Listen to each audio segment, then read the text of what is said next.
Halo teman-teman, kembali lagi bersama saya dengan Coach Johnson dan Saya Dr. Kelop. di Fitter Company Talk.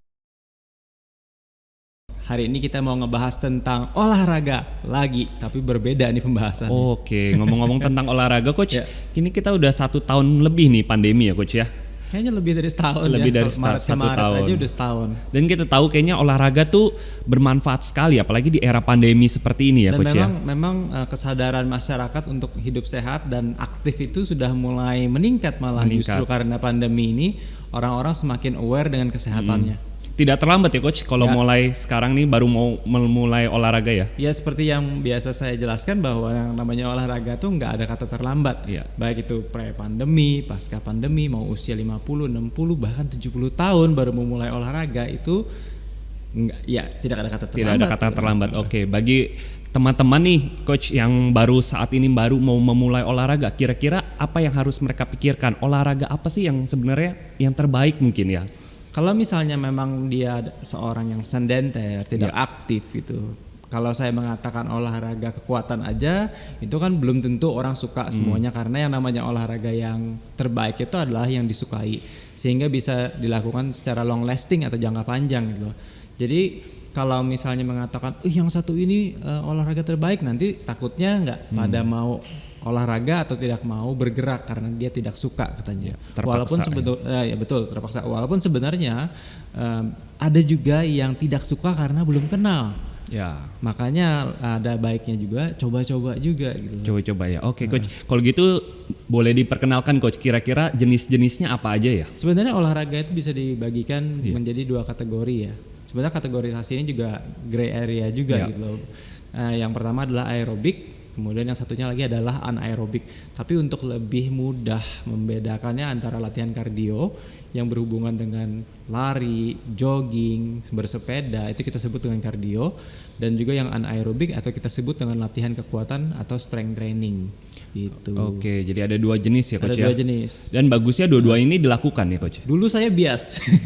Oke. Saya selalu mengatakan olahraga latihan kekuatan atau strength training is the best. Oke. Tapi ya kembali lagi ke selera ya. Kalau memang misalnya dia suka sepedaan, dia suka lari ya itu juga baik untuk mereka gitu loh. Oke. Nah, mana yang lebih baik itu sebenarnya tergantung kebutuhan. Gimana tuh, Coach? Tergantung kebutuhan tuh dalam artian yang gini. Kalau misalnya memang gaya hidupnya atau kesehariannya dia sangat aktif dan juga melakukan aktivitas fisik yang cukup berat, tentunya latihan kekuatan akan sangat bermanfaat. Tetapi kalau misalnya hanya untuk menjaga kualitas hidup saja, maksudnya supaya dia tetap sehat, dia tetap ya lumayan bugar, itu dapat melakukan kardio saja gitu. Supaya tidak cepat ngos-ngosan gitu ya, Coach ya? Betul, karena kalau berdasarkan sainsnya sendiri ada yang disebut dengan ambang batas laktat, di mana orang bisa meningkatkan kemampuan aerobiknya atau kemampuan anaerobiknya gitu. Jadi kita belum ngomongin tentang otot nih. Kita belum ngomongin tentang manfaat otot, tapi dari kardiorespiratory aja dulu, dari kekuatan paru dan jantung. Nah, kalau misalnya orang mau meningkatkan aerobic capacity atau kapasitas aerobiknya supaya yang tadi dokter sebutkan tidak ngos-ngosan, itu bisa fokus pada kardiosnya saja. Tapi kalau misalnya mau tidak gampang capek dan juga aktivitas fisiknya mungkin melibatkan banyak mengangkat beban, mengangkat benda atau misalnya banyak mobile ya, itu ada alangkah baiknya juga meningkatkan kekuatan ototnya. Gitu. Oke, jadi masing-masing ada plus minusnya nih, Coach ya. ya. Tapi dua-duanya memiliki manfaat yang baik untuk kesehatan. Karena kalau secara sains sendiri mengatakan bahwa dengan berolahraga kita tidak hanya secara fisik saja, tapi secara psikologis juga dapat manfaatnya. Secara fisiologis juga dapat manfaatnya. Psikologis kita menjadi lebih percaya diri dan juga moodnya tidak gampang mood swing, tidak gampang bad mood. Kemudian bisa ya itu tadi lebih percaya diri sih yang paling penting. Oke, ya penting sekali ya itu betul, teman-teman ya. Nah, teman-teman ada mungkin beberapa keraguan-keraguan atau mitos-mitos ya gitu, Coach ya, yang tersebar di masyarakat kita mengenai latihan seperti ini. Terutama misalnya untuk usia, kan banyak yang berpikir kalau usia semakin tinggi, usia lanjut, sudahlah tidak perlu latihan lagi, itu hanya untuk yang muda-muda. Bagaimana tuh, Coach? Jadi sebenarnya kita akan mengatakan olahraga itu ada kelebihan dan keterbatasan. Saya nggak bilang kekurangan ya, tapi keterbatasan aja. karena masing-masing punya kelebihan dan keterbatasannya. Let's say kalau misalnya kita berolahraga kardio saja atau berolahraga yang menguatkan sistem respirasi atau pernafasan aja, ya itu tentunya lebih mudah dilakukan daripada latihan kekuatan. Makanya orang banyak yang mengatakan udah jalan kaki aja atau jogging aja untuk memulai hidup sehat, nggak ada salahnya karena it's a good start. Namun keterbatasan dari olahraga kardio itu adalah tidak membangun, tidak menantang, tidak memberikan stimulus ke otot kita untuk berkembang atau bertahan. Sedangkan dengan terjadinya penuaan ada yang namanya degeneratif, baik dari fungsi tubuh, terutama sel-sel tubuh dan juga kekuatan otot kita. Nah itu tidak dapat dihindari dengan melakukan kardio saja. Oke, jadi harus kombinasi ya berarti ya? Kombinasi kardio dan kombinasi latihan kekuatan. Ya, latihan kekuatan sendiri tuh sebenarnya keterbatasannya adalah karena teknikal.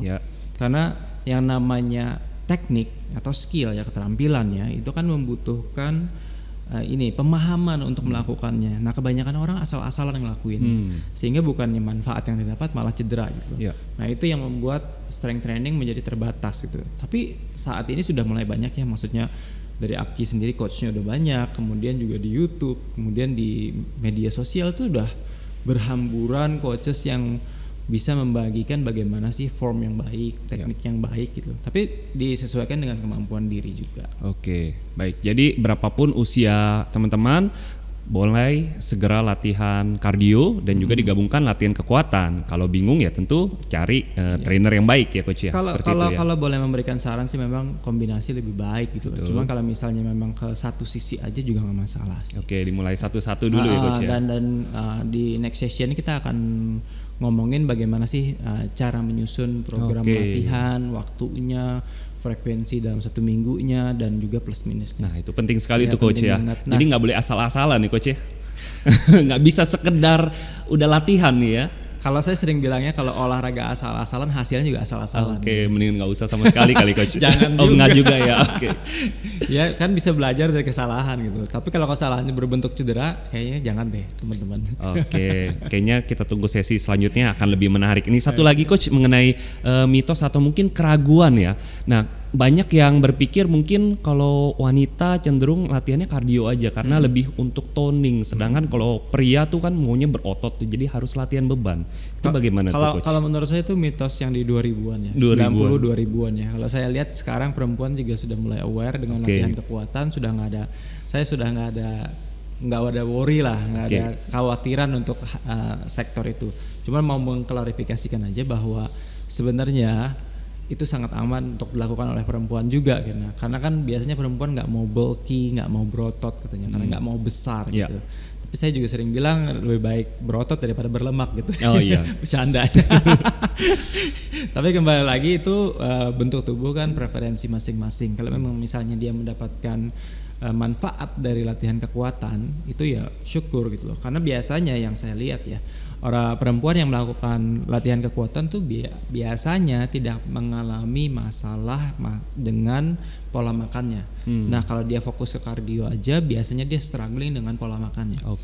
Karena ya tubuh kita itu ya seperti mobil lah ya, mesinnya bisa dibesarkan untuk pembakaran itu tadi. Supaya lebih efektif ya coach ya dalam membakar kalori. Yes. Baik, sangat menarik sekali. Nanti kita akan lanjutkan untuk di sesi berikutnya mengenai program latihan ya coach ya. Kira-kira ada tambahan coach? Menurut saya cukup karena kita mau simpan buat sesi berikutnya. Jadi itu ya teman-teman ya. Berapapun usia teman-teman saat ini di era pandemi ini sangat baik untuk segera memulai latihan, baik latihan kardio ataupun latihan beban. Pilih aja, cari aja yang mana yang disukai dan tentunya latihan dengan tepat dan benar. Ya, begitu. Terima kasih ya, coach. teman-teman. Terima kasih. Sampai jumpa di kesempatan berikutnya.